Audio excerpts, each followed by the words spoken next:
This afternoon, we will begin to reopen all public housing projects in New Orleans and allow these Americans to be part of their city once again. But opening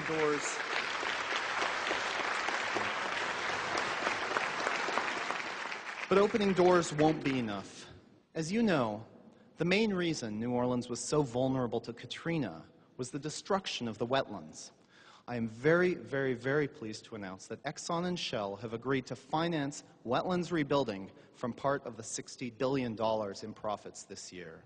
As J. Stephen Simon, Exxon Vice President, writes, ExxonMobil is earmarking $8.6 billion from revenues our company has made in this region so as to assure that ExxonMobil never again has a hand in destroying a large American city. Ladies and gentlemen, we will rebuild not just New Orleans, we will rebuild the American dream. Please come join us at the Lafitte Housing Complex for a ribbon-cutting ceremony immediately after the plenary session.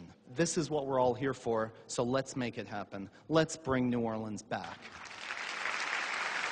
I thought it was very uplifting. This has been a big problem. A lot of people want to come home, and they have been unable to do so. So I thought it was a very positive message. Well, very encouraging, and what's really encouraging in particular is not only getting people back home and helping them rebuild, but the recognition that we have to deal with Mother Nature, and that Exxon is going to make some significant contribution to restore wetlands. It's very encouraging.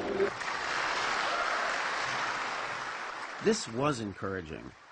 When the contractors heard that the government was going to do the right thing, even though it might cost them some business, they cheered. Friedman was wrong. Greed alone didn't rule the world. Hi, this is CBS Radio, WWL. Absolutely. Oh, okay, thank you. And this time, we'd gotten away with it. Or so we thought.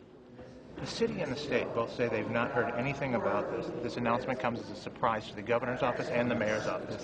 Why would HUD do this without consulting the city and the state? Well, we haven't done this without consulting with them. You have no cards. You say you're new to the agency? I have a card, but it's back at the office. I'll give it to you. Where is your PR team? I'm right here. Hi. There. Hi, you're with HUD? Yes, I am. Do you have a card? There's an entire HUD housing project there left unfinished. Yeah. There are some saying that this is a farce, that you're not truly with HUD, and that this is not an actual announcement. Well, they can say whatever they want. Who are these people? Where is your office? In Washington. Where in Washington? He just joined the agency from France. He's From France? Yeah, he's been a special attaché to the Department of the Interior in France. Why are you so skeptical? I just heard the speech, and I have a newscast very shortly. I need to confirm if it was a real speech from HUD or not. The governor and the mayor knew nothing of it. They were shocked. We desperately need to know if this is real or not. He's standing right here, the man who's just apparently committed this hoax on your department. Okay, I'm on the phone with HUD right now, and they say you're a liar. Okay, well, they can say whatever they want.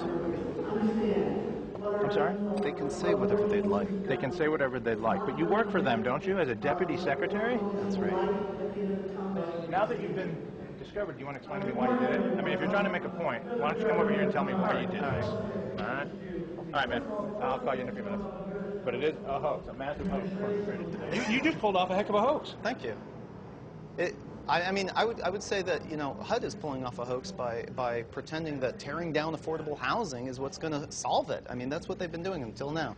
This is a time when all of these people are clamoring to get back in. They want to get back into their housing, and they deserve to be there. It's crazy. And worth lying to absolutely. all these people. Absolutely. Actually telling the truth. This is actually truth-telling where normally there would only be lies.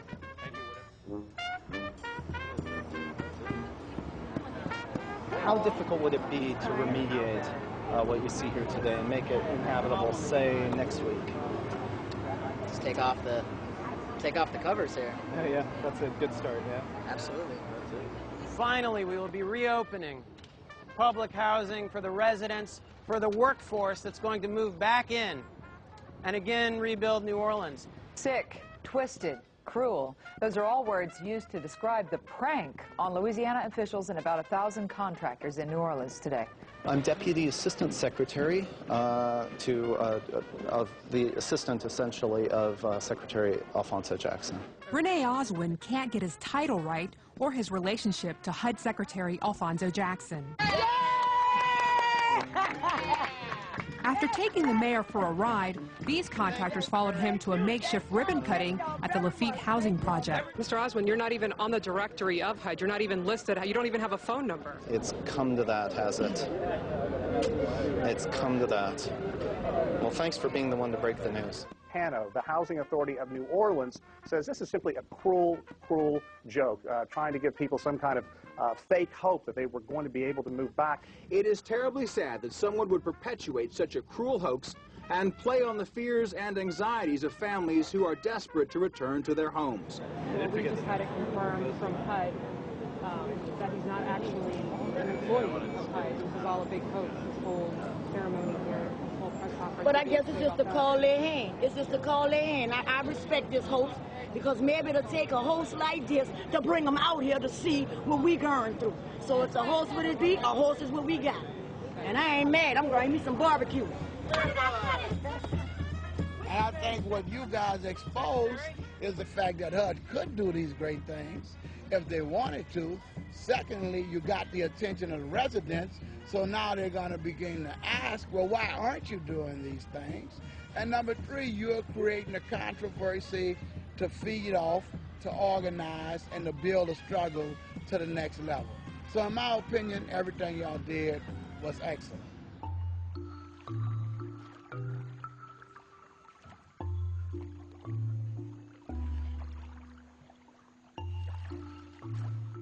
It had all been worthwhile. We were on top of the world. But then, reality began to sink in.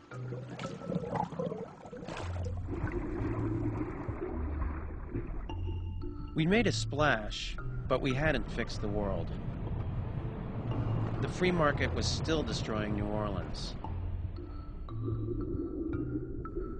All over the world, people were losing their homes. Climate change kept getting worse. And in Bhopal, people continued to suffer.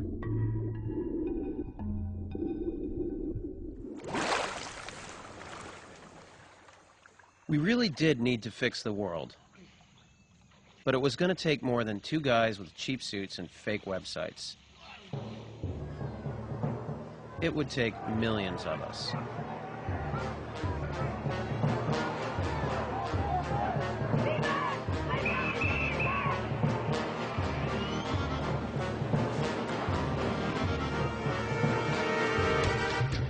But even as old regimes were swept away, we knew that real change wouldn't come easy. After all, the free market cult was still here. Wealth, money, privatization. Wealth, money, free markets, privatization. Ownership, a great deal of money. Now, we can afford that. Remember these guys? They're not going away. And neither would we.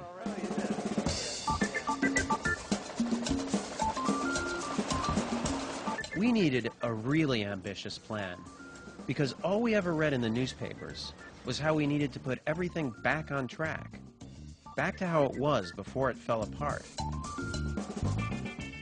But how it was the problem. We needed to show what real change could look like. So together with a whole lot of friends, we would blanket Manhattan with 100,000 copies of our very own newspaper. We'd call it the New York Times.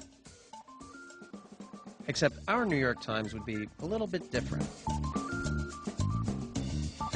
Ours would be set 6 months in the future. It would show what could happen if we set our imagination free.